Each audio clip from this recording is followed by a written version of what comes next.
அந்த பருந்து உயரமான இடத்துல பறக்க இருக்கிறது. இரண்டாவது பருந்து பறக்க முடியவில்லை.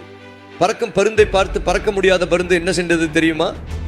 அங்கே வேட்டைக்காரன் அம்பை தயார் செய்து கொண்டிருக்கும் போது அவன் அருகே சென்று, உயரமான இடத்தில் பறக்கின்ற பருந்து இருக்கிறது அல்லவா, அதை நீ என்ன செய்வாயோ எனக்கு தெரியாது, ஆனால் இந்த அம்பை எய்து அதை அடிக்க வேண்டும், அது கீழே விட வேண்டும். அந்த வேட்டைக்காரன் சொன்னான், நிச்சயமாக அதை கீழே வீசி விடுவேன், ஆனால் எங்க அம்பு மேலே செல்ல வேண்டும் என்றால் 4 இறகுகள் வேண்டும் என்று சொன்னான். அப்போது இந்த தரையில் வாழும் பருந்து என்ன சொன்னது தெரியுமா?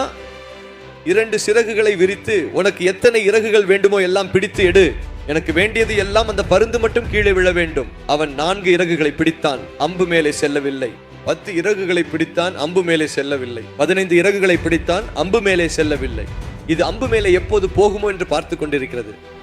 இப்போது பார்த்தா இந்த சிறகில் இறகுகள் இல்ல, அந்த சிறகிலும் இறகுகள் இல்ல. மொத்த இறகுகளையும் பிடித்து எறிந்து விட்டான்.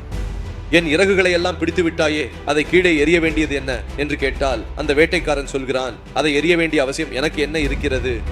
நீ இருக்கிறாயே மதிய உணவுக்கு. அதன் இறகுகளை பிடித்தான், அதை சக்தியற்ற நிலைக்கு கொண்டு சென்றான், அதை பறக்க முடியாதபடி செய்தான், அதன் கழுத்தை பிடித்தான், நசுக்கியான், பயில் போட்டான். யார் இறந்து விட்டார் என்று சொல்லுங்கள்? யார் பலியாகி விட்டார் என்று சொல்லுங்கள்?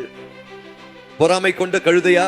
பொறாமை உன் ஆரோக்கியத்திற்கு கேடு, உன் நெருக்கத்திற்கும் கேடு, உன் எதிர்காலத்திற்கும் கேடு. அதனால் ஒருவரிடமும் பொறாமை கொள்ளாதீர்கள். யாராவது தங்கள் வாழ்க்கையில் வளர்ச்சி அடைந்தால், முன்னேறினால், மேம்பட்டால் கடவுளை புகழுங்கள், அவர்களை பாராட்டுங்கள். அதன் விளைவாக கடவுள் உன்னை ஆசீர்வதிப்பார், அதன் விளைவாக கடவுள் உன்னை மேம்படுத்துவார். இது ஒரு அதிசயமான வளர்ச்சி சூத்திரம். இதை கடைபிடித்தால் ஆசீர்வாதம். இந்த ரீலை லைக் செய்யவும், பலருடன் பகிரவும்.